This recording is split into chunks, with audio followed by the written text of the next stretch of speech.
इस फ़िल्म की स्टार्टिंग में हमको एक कपल को दिखाते हैं जिनका नाम था स्टेसी और रॉड। तो वहाँ पर वो रोमांस कर रहे थे कार में, लेकिन उनकी कार के पीछे एक और कार आ जाती है। तो रॉड कार से उतरकर देखने के लिए जाता है कि उस कार में कौन है।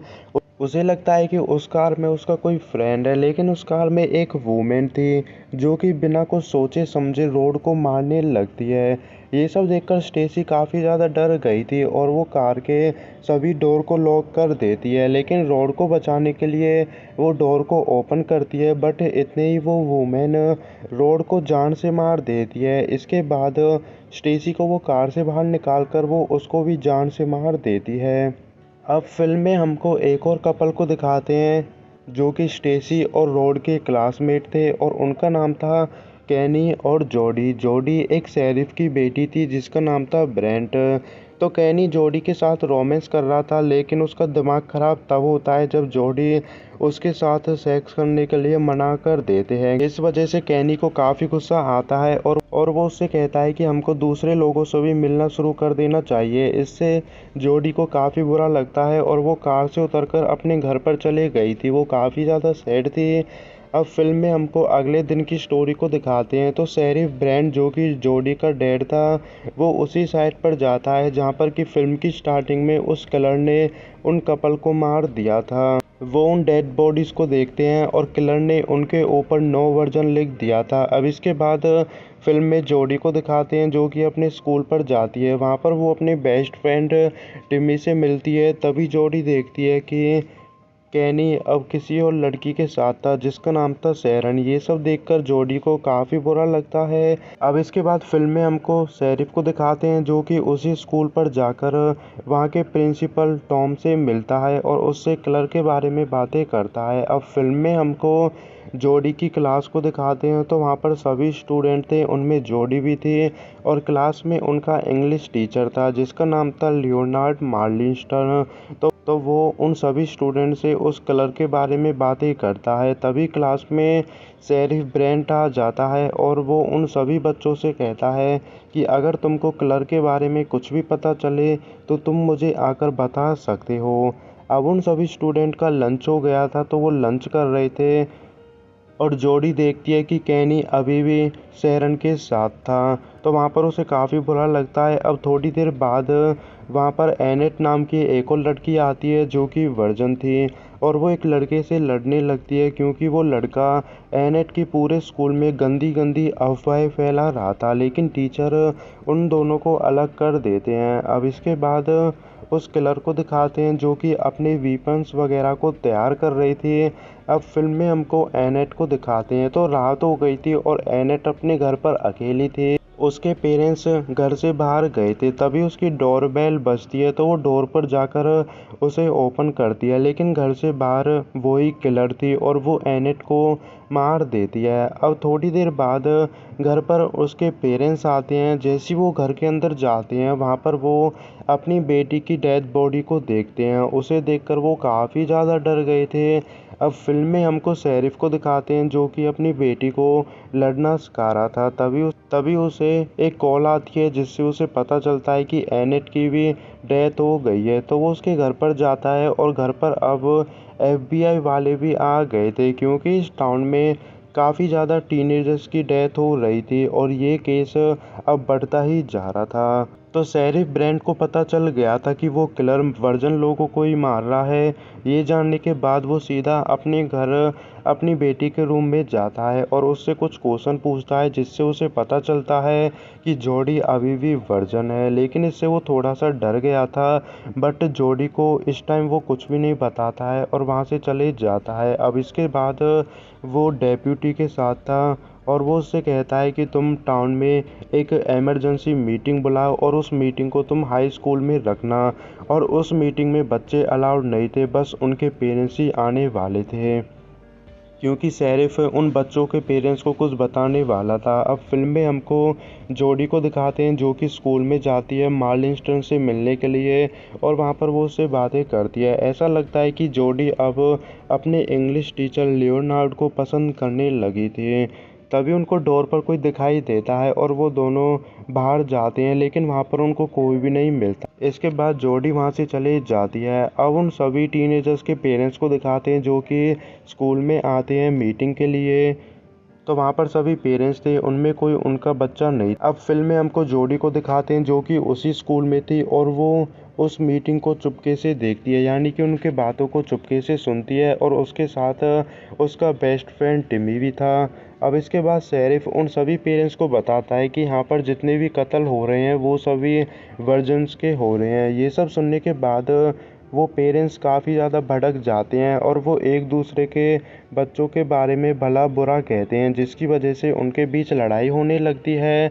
अब टिमी और जोडी इस बात को सुन लेते हैं और उनको पता चल गया था कि किलर वर्जन को ही मार रहा है। तो टिमी जोडी से उसका फ़ोन लेता है और वो अपने दोस्तों को इसके बारे में बताने लगा था। अपने दोस्तों से बात करते हुए वो सीढ़ियों से नीचे जाता है, लेकिन वो काफ़ी टाइम से वापस नहीं आया था। तो जोडी उसे ढूंढने के लिए सीढ़ियों से नीचे जाती है, बट वहाँ पर उसे टिमी मिलता नहीं है। तभी एक लॉकर से उसे अपने फ़ोन की रिंग सुनाई देती है। तो जैसे ही वो लॉकर को ओपन करती है, उसमें उसे टिमी की डेड बॉडी मिलती है, जिससे कि वो काफ़ी ज़्यादा डर गई थी। लेकिन इतने वहाँ पर वो किलर आ गई थी और वो जोडी के पैर पर छोटा सा काट लेती है। लेकिन जोडी वहाँ से भागने लगी थी और वो भागने में कामयाब भी रहती है, क्योंकि वहाँ पर उसका डैड आ गया था। अब इसके बाद जोडी पुलिस स्टेशन में रहती है और वो पुलिस को बताती है कि वो किलर कैसी दिखती थी। तो वहाँ पर वो उसकी पेंटिंग बनाते हैं, लेकिन कोई भी उसे पहचान नहीं पाता है। बट ब्रेंट को पता चल गया था कि वो कौन है। तो वो प्रिंसिपल टॉम को कॉल करता है और फ़ोन पर उसे बताता है कि वो किलर और कोई नहीं बल्कि लॉर्डले शेरमैन है। तो वो कौन थे ये हमको फिल्म में आगे पता चलेगा। और लॉर्डले शेरमैन 25 साल पहले ही इस शहर को छोड़कर चले गई थी, लेकिन उनकी बातों को जोडी भी सुन लेती है दूसरे फ़ोन से। बट उसका डैड जोडी को देख लेता है, बट जोडी अपने डैड से झूठ बोल देती है और कहती है कि मैं तो फ़ोन पर अपनी मॉम से बात कर रही। अब इसके बाद जोडी के पास उसकी बेस्ट फ्रेंड सैंडी भी आ गई थी और वो जोडी को बताती है कि सभी स्टूडेंट को पता चल गया है कि वो किलर वर्जन्स को ही मार रहा है। इसी वजह से सभी स्टूडेंट ने और की पार्टी रखी है, ताकि वो सभी अपनी वर्जिनिटी को लूज़ कर सकें। और वो जोडी को भी आने के लिए कहती है, लेकिन इतनी वहाँ पर उसकी मॉम आ गई थी। तो जोडी अपने पेरेंट्स से स्कूल जाने के लिए कहती है, बट उसके पेरेंट्स मना करते हैं। बट जोडी उनकी बात को मानती नहीं है।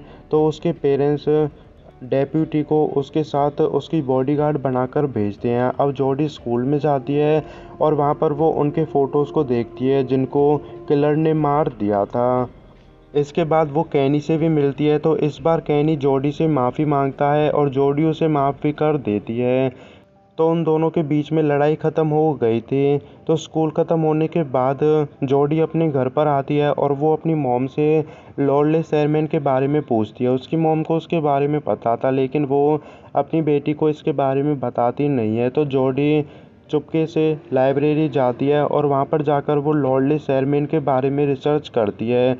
लेकिन इतने वहाँ पर उसकी मॉम आकर जोडी पर चिल्लाती है, क्योंकि वो बिना बताए घर से बाहर गई थी। बट वहाँ पर जोडी अपनी मॉम से दोबारा लॉर्डले शेरमैन के बारे में पूछती है और इस बार वो लॉर्डले शेरमैन के बारे में जोडी को बताती है और कहती है कि 25 साल पहले लॉर्डले शेरमैन तुम्हारी डैड यानी ब्रेंट की क्लासमेट थी, लेकिन 4 लोगों ने उसका रेप किया जो कि नशे में थे, और उन 4 लोगों में उसका डैड ब्रेंट भी था और उनका प्रिंसिपल टॉम भी था, और बाकी के 2 1 साल बाद शहर छोड़कर चले गए थे। रेप होने के बाद लॉर्डले शेरमैन भी शहर छोड़कर चले गई थी और उसको किसी ने भी उसके बाद नहीं देखा था। जोडी जैसे इस कहानी को सुनती है उसे काफ़ी बुरा लगता है, क्योंकि उसे पता चल गया था कि उसका डैड एक रैपिस्ट है।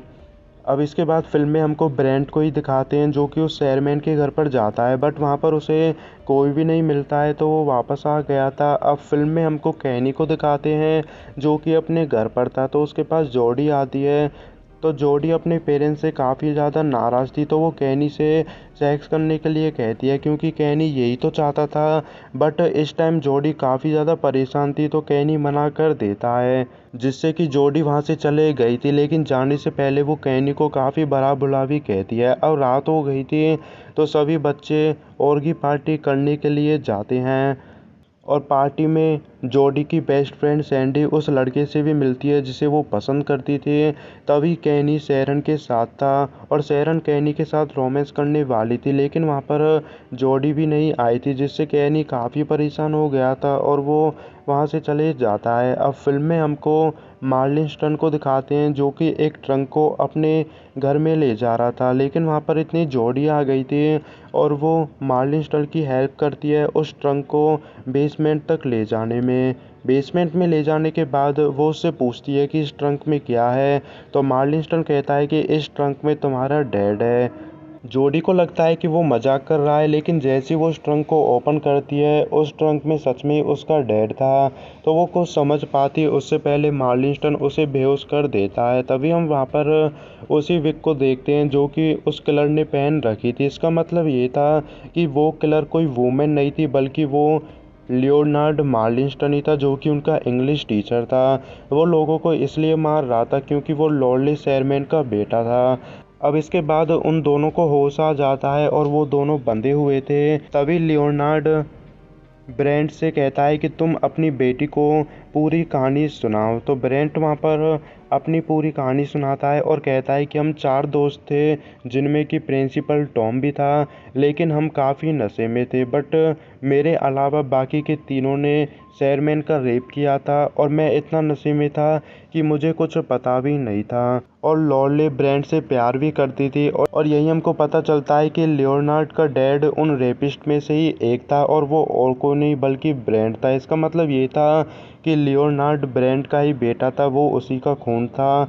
अब इतने ही उनके घर पर कैनी आ जाता है जोडी को ढूंढते हुए। तो लियोनार्ड घर से बाहर आता है। कैनी को लगता है कि जोडी और लियोनार्ड के बीच कुछ चल रहा है, इस वजह से वो लियोनार्ड को मारता है और घर के अंदर जाकर उसने दरवाजे को भी लॉक कर लिया था। तभी उसे बेसमेंट में से कुछ आवाज़ें आती हैं, तो जैसे ही वो बेसमेंट के अंदर जाता है, वहाँ पर उसे वो दोनों बंधे हुए मिलते हैं, यानी कि जोडी और ब्रेंट। तो वो उन दोनों को खोल देता है, लेकिन इतने ही घर के अंदर लियोनार्ड आ गया था, तो ब्रेंट उसे लड़ने लगता है, लेकिन लियोनार्ड उसे मार देता है, जिससे कि जोडी को काफ़ी बुरा लगता है। लेकिन कैनी जोडी को वहाँ से भगाकर ले जाता है। अब वो जंगल से होकर उसी और की पार्टी में पहुँच जाते हैं, लेकिन वहाँ पर लियोनार्ड भी आ गया था और वो एक डेप्यूटी को मार देता है। इसके बाद पार्टी में जाकर वो एक एक करके उन टीनेजर्स को भी मारने लगता है, जिससे कि वहाँ पर काफ़ी ज़्यादा भाग दौड़ मच गई थी और भाग दौड़ की वजह से वहाँ पर कुछ लोगों की ऐसी डेथ हो जाती है। इसके बाद लियोनार्ड कैनी में चाकू मारता है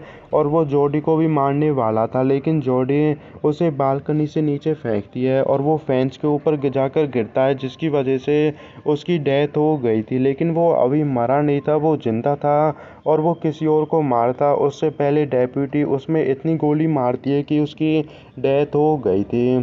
तो उन्होंने किलर को मार दिया था। अब वो सभी बच गए थे, यहाँ तक कि कैनी भी अभी जिंदा था। अब फिल्म के लास्ट में हमको वाटरफॉल को दिखाते हैं जिसका पानी खून में बदल गया था और यहीं पर फिल्म ख़त्म हो जाती है।